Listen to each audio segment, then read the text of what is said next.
কিন্তু একটা কথা তোমাকে বিশ্বাস করতে হবে মলিন, যে সব কিছুর জন্য দায়ী তোমার দাদু। আর এই নাও, এইটা তোমার।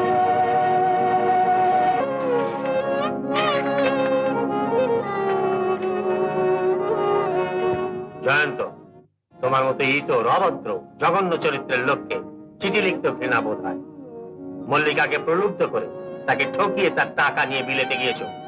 আরো মতলবে আছো আমার দেওয়া তার সমস্ত সম্পত্তি উদ্ধারস্থ করবার।